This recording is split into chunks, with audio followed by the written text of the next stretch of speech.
Hindi namin ko si Lynette eh. Artista ka ba? Doc Carlos, may tatanong lang po ako tungkol po kay Doc Lindon. Si Doc Javier. Eh, lagi ka daw po niya binibisita po dito eh. Alam niyo po ba kung nasan po siya? Wala. Lynette. Hindi ko si Lynette eh. Diyan. Diyan. Sige, balikan mo tayo sa kwarto. Si Lynette eh. Doc Kim, I'm sorry for wasting your time. We can go now. Don't mind, I'm okay. I'm just glad to be here with you. Doc, ito na po yung tubig mo, Doc. Oh.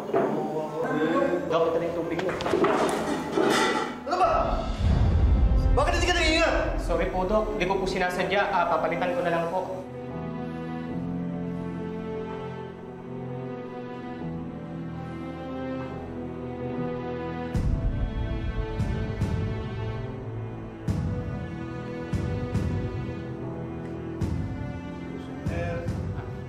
Tara na, Doc. Yes. Balik na tayo sa kwarto. Ano ba ko?